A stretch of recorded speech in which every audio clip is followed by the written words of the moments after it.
Hi there, welcome to Jesus Freaks.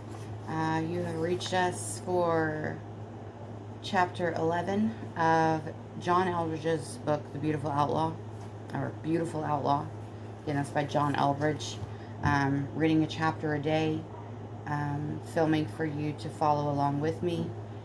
And I have missed a couple days and recorded them and then posted them a day late. Everything is labeled, so hopefully you can find everything in the order that you need it. Again, this is chapter 11, Beautiful Outlaw by John Eldredge. The chapter name is Trueness. Every era has its problems when it comes to knowing Jesus. One of ours is this: having lost all confidence in the noble, the heroic, even the consistently good, we have come to celebrate the neurotic.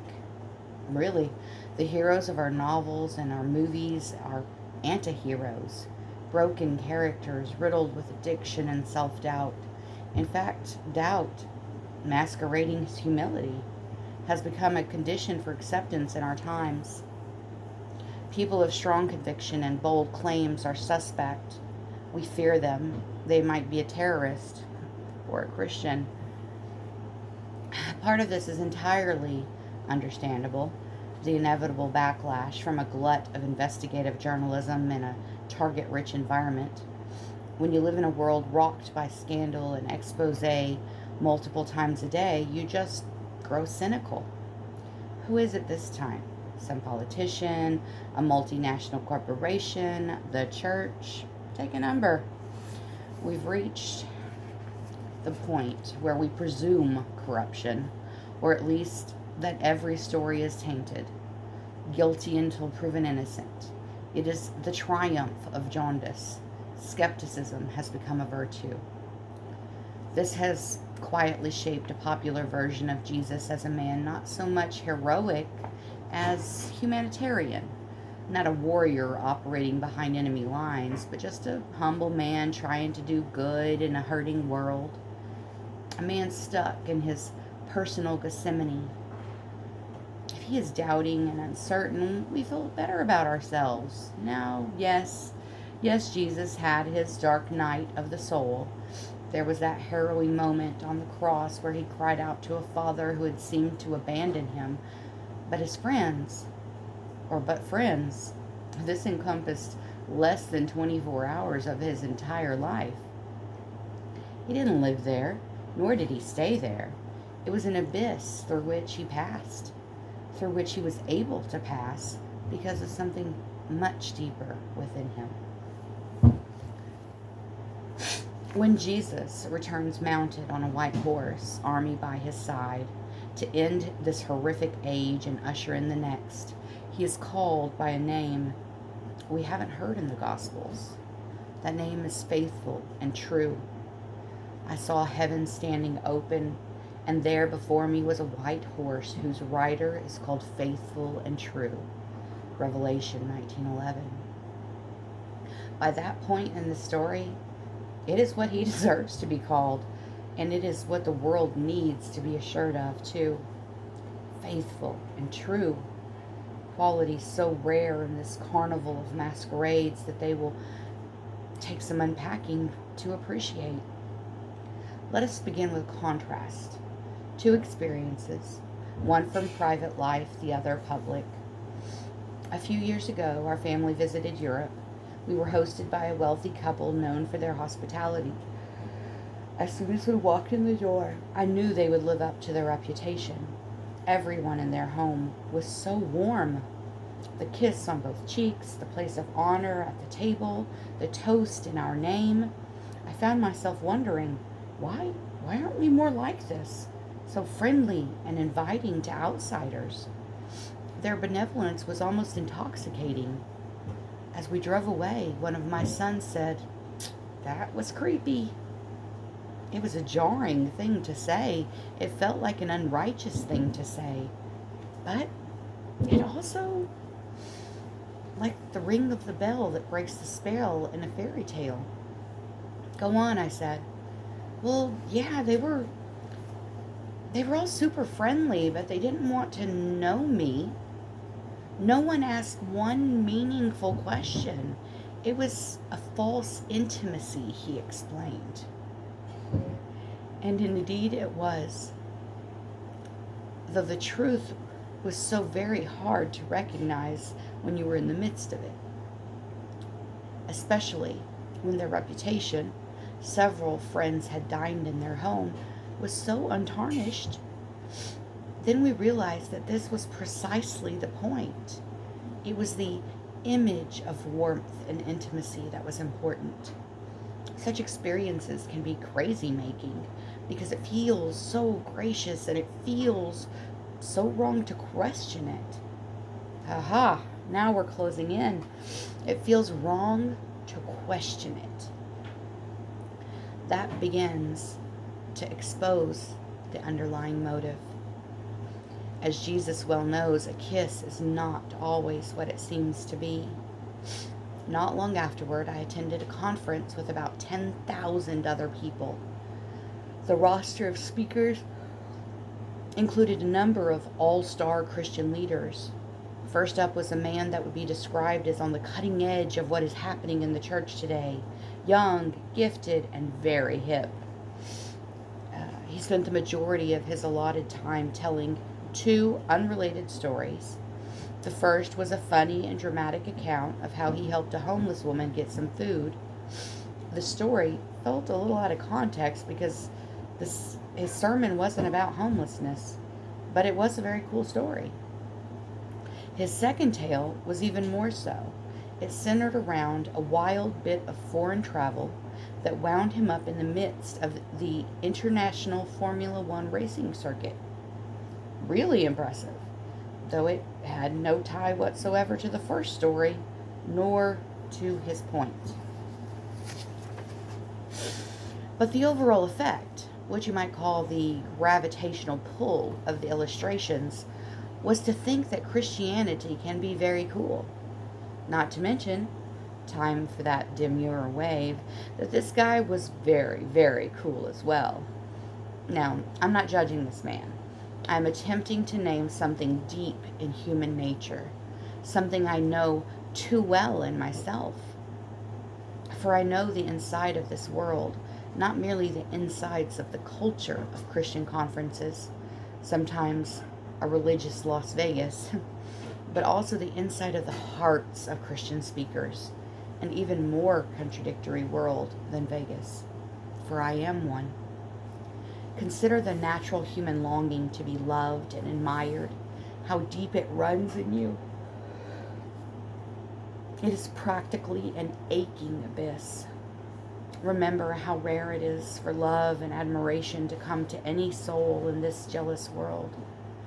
Now add to this poverty the insight that very gifted people actually have a greater need for affirmation than most. It's true. You begin to feel how intoxicating it is to have thousands of people holding their breath for the next word you have to speak. Now mix into this high altitude experience two other seductions, given the horrible things that do go on in the name of Jesus Christ. It is deeply seducing among Christian leaders to come across way too humble and hip and genuine for that. While at the same time, it is rather nice to have your audience think you're so very cool for having introduced them to such a cool Jesus. Heroin and pornography are child's play compared to this stuff. Jesus cuts to the heart in one sentence. He who speaks on his own does so to gain honor for himself, but he who works for the honor of the one who sent him is a man of truth. There is nothing false about him. John 7:18. Ouch. I wonder how much of what takes place in Christendom would actually pass this test as true. Nothing false about it? Some days you'd be hard-pressed to find something true about it. There's more holes here than in Swiss cheese. The issue is one of motives. Why did Nicodemus visit Jesus at night? Fear of what his peers would do if they found out. He wasn't alone in this. John says that many, even among the leaders, believed in him. But because of the Pharisees, they would not confess their faith for fear they would be put out of the synagogue. From 1242. They chose job security over Jesus. This fear is a mighty powerful force. Even after their son is healed of blindness, and how grateful would a mother and father be, even then the fellow's parents tremble before the elite. The Jews still did not believe that he had been blind and had received his sight until they sent for the man's parents. "Is this your son?" they asked. "Is this the one you say was born blind? How is it that now he can see?" "We know he is our son," the parents answered, "and we know he was born blind. But how he can see now, or who opened his eyes, we don't know. Ask him. He is of age. He will speak for himself." His parents said this because they were afraid of the Jews, for already the Jews had decided that anyone who acknowledged Jesus as the Christ would be put out of the synagogue. John 9:18-22. The fear of man. Peer pressure. What will others think? This can get deadly. Look at how this forces Herod to execute John. On Herod's birthday, the daughter of Herodias danced for them and pleased Herod so much that he promised with an oath to give her whatever she asked. Prompted by her mother, she said, "Give me here on a platter the head of John the Baptist." The king was distressed, but because of his oaths and his dinner guests, he ordered that her request be granted and had John beheaded in the prison. Matthew 14:6-10. Because of his dinner guests, he had an innocent man guillotined because of his dinner guests. I'm convinced that until we have a healthy appreciation of how deep this actually runs in us, we are kidding ourselves about our motives. I made a quick list of things I would never be caught dead doing. It includes getting a pedicure, having my personal journals read from the podium at the National Religious Broadcasters Convention, yodeling an opera in a tutu. The fear is way beyond reason. It is gut level primal. You have your list, I have mine. This fear runs deep in the human race. It is ancient. Genesis 3:10 stuff. I was afraid because I was naked, so I hid. The fear of exposure. It is far more powerful than we like to admit. The origin of every fig leaf and fashion trend. It's what gives power to culture. We long to be praised. We dread exposure. Everyone from high school students to CEOs is jumping on the green bandwagon right now. Green is in. Green is enlightened. Green is the cause du jour. Every corporation from coffee to cars now sells itself as green. Huh? They didn't do this 5 years ago. How come they're suddenly touting their green credentials now? Do you honestly think this is all in the humble interest of a better world? Then why don't they just do it and not tell anyone about it? Isn't that what Jesus said in the Sermon on the Mount? So motives are essential, and motives are often, shall we say, questionable? Surely you remember high school. Did you really wear whatever clothes you wanted? Say whatever you believed when you went to school? Heavens no. You'd have been eaten alive. It's a shark tank. A pack of jackals. One show of weakness and you will be devoured by your own kind. We dressed and spoke and laughed and walked and held the opinions we did so as to fit in. Our group of choice may have been the jocks, the cool kids, the academic crowd, the rebels. Regardless of the details, we all lived a very calculated life. We still do. What people think of me is a very powerful motivator. It is still shaping us more than we'd like to admit. Shapes our theology, our politics, our values. I spent time today with a young man in the music industry. Why did I use the term dude more than I usually do? Before that, I was speaking with a woman in ministry. I never used the term dude, but I did talk about the Lord a good bit. I feel like a chameleon. I adapt myself to the social foliage around me. Do any of us go through one entire day being utterly true, no matter how many different environments we move through? Do you even know the true you? Is there a true you? Whether it is born of fear or longing or uncertainty or cunning or wickedness, it is so natural for us to shape ourselves according to the moment. We scarcely notice how much we do it. Now toss in the promise of reward, wealth, power, success, the adoration of others, and boy, oh boy, is it hard to be true. Friends, surely you are aware that your personality has a motive behind it.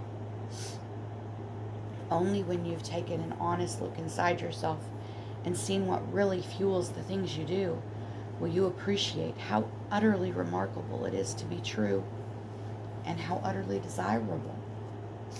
We are given the story of Jesus' wilderness trial to help us understand that Jesus had been tried and proven true. Remember now, Jesus wasn't cheating. It was a genuine test of his character, so profoundly terrible to be seduced by the evil one himself that Jesus needed angels to minister to him afterward. We typically think of integrity as the ability to resist temptation by resolve. And that's a good thing. Self-discipline is a good thing. But there's another level of integrity. The kind where you don't even want the seduction that is being presented to you. Goodness runs so deep, so pervasive through your character and your being that you don't even want it. We respect the man who is able to reject sexual temptation, but how much more the man whose soul is such that he does not want any woman but the woman he loves and is married to. Let's come back to what makes us false. The lion's share of it is motivated by a fear of man. Someone just texted me. I agreed to meet them tomorrow for lunch. Now the truth is, I'd really rather not. I honestly don't have the time. So why did I say yes? Fear of disappointing. Fear of being thought of as disappointing. Fear that next time when it is me asking for a favor, this person will say no. I wince. So think of how much I do out of the fear of man. While Jesus was still talking to the crowd, his mother and brothers stood outside, wanting to speak to him.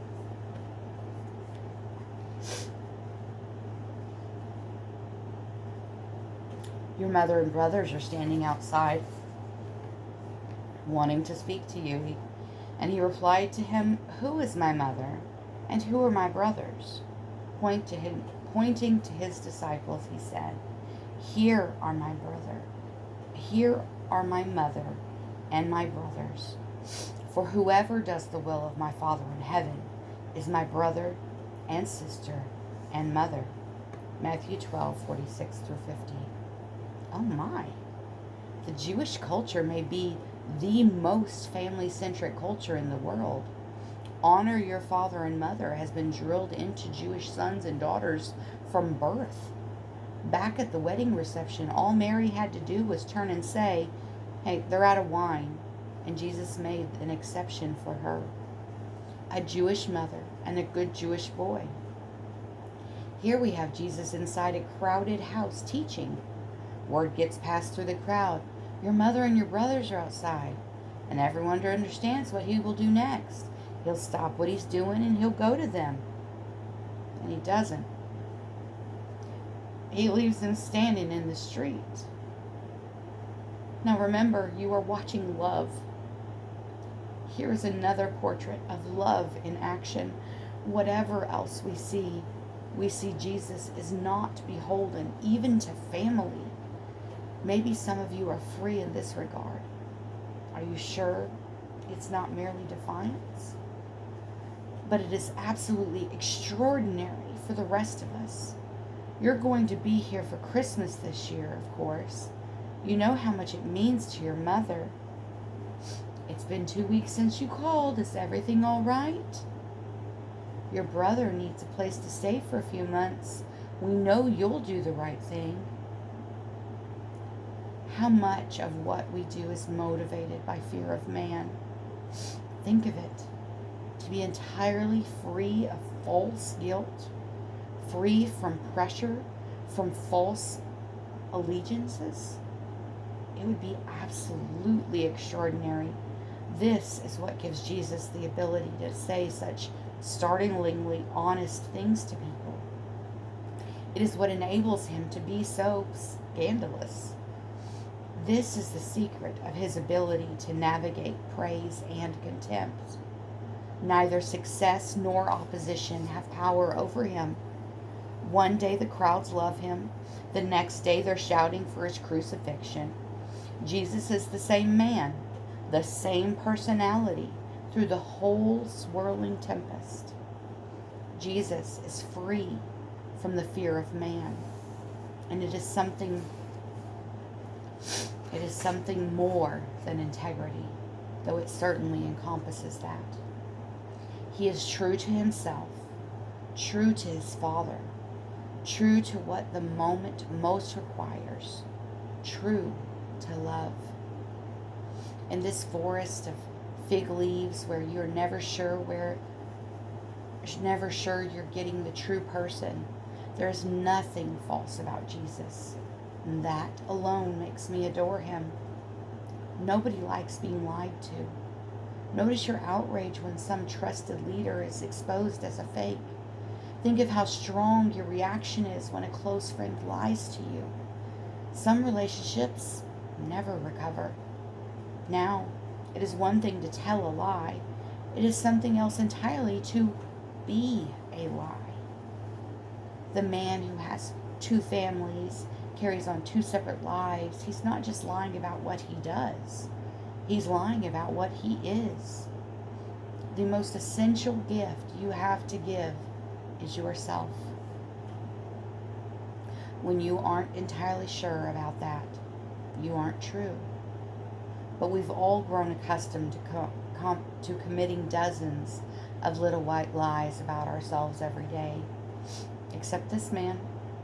He is faithful and he is true. Having given this some thought, perhaps we are better prepared now to understand why God answered Moses the way he did when he spoke from the burning bush.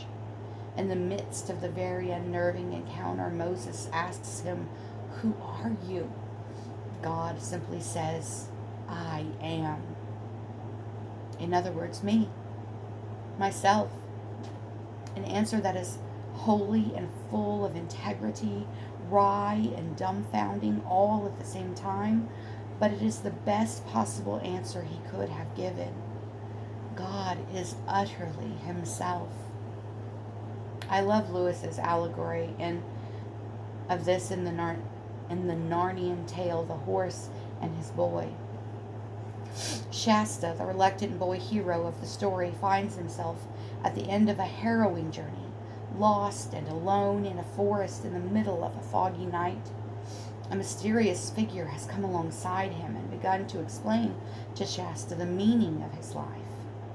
The boy does not yet know that is the great lion, Aslan. "I do not call you unfortunate," said the large voice.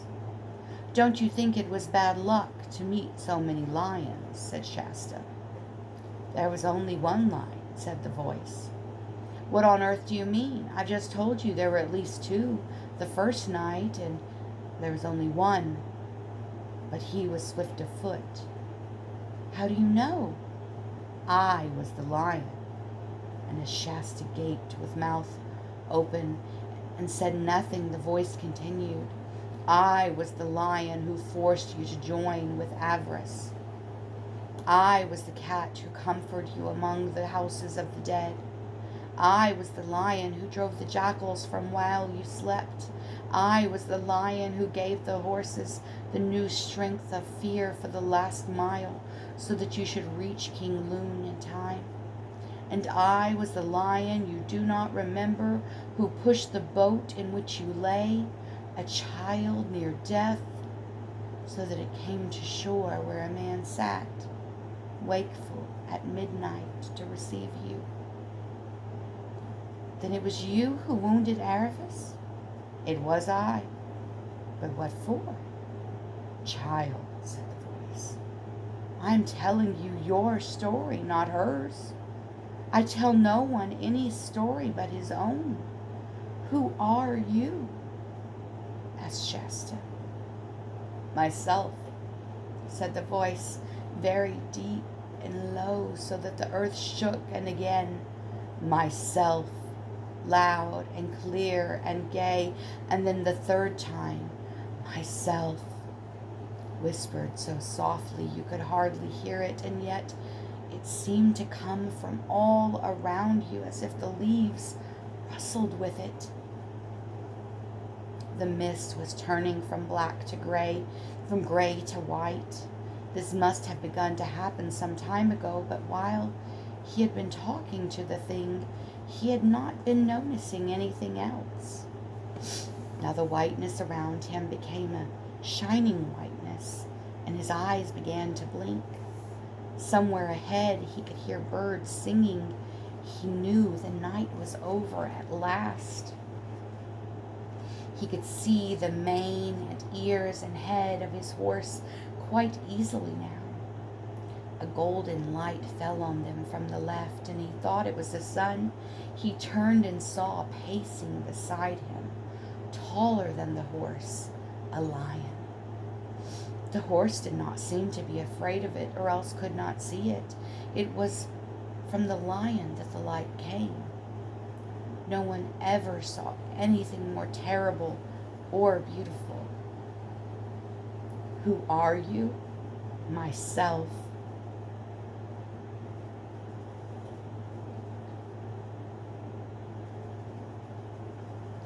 Jesus is simply himself.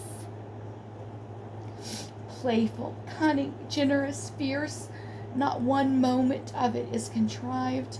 He never plays to the audience, never kowtows to the opposition, never takes his cues from the circus around him. He is simply being himself. I think this will help us with one of the confounding experiences we have reading the Gospels. The diversity of Jesus' actions, timing, manner, words, dare we say moods, his sudden changes of direction, then his stillness. It's hard to keep up with. It certainly is colorful, but almost dizzying, like a Byzantine mosaic, alive and shifting like the northern lights, dazzling but nearly to the point of leaving us confused. As soon as we've grabbed on to one dimension of Jesus, his generosity, his compassion, his honesty, he seems to turn it on its head, or us on ours. I was the lion that forced you to join with Aravis, the cat who comforted you in the tombs, the lion who drove the jackals from you, and the same lion who gave your horses new strength of fear. Perhaps the gospel stories seem dizzying only because we've never seen anyone act like this before. Maybe what we're witnessing is actually one single quality and not many. Maybe Jesus is simply being true. Who are you? Myself. It is this that makes me love him more than anything else. I wonder if this response doesn't shed some light on one of the most famous and inscrutable moments in Jesus' famous and often misinterpreted life. That bit about him walking on water. When evening came, his disciples went down to the lake, where they got into a boat and set off across the lake for Capernaum. By now it was dark, and Jesus had not yet joined them. A strong wind was blowing, the waters grew rough. When they had rowed 3 or 3.5 miles, they saw Jesus approaching the boat, walking on the water, and they were terrified. But he said to them, "It is I. Don't be afraid." Then they were willing to take him into the boat, and immediately the boat reached the shore where they were heading.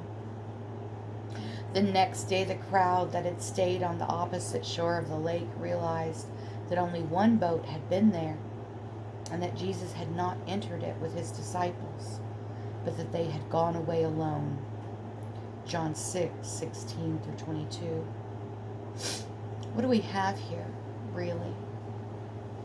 Most of the time, Jesus seems reluctant to perform miracles, and when he does do them, he usually insists that no one be told.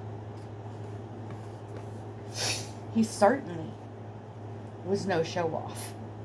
But this, good grief, this is so flagrant. What was this about? Well, stay with the facts of the story. They are always provided for a reason. There was one and only one boat.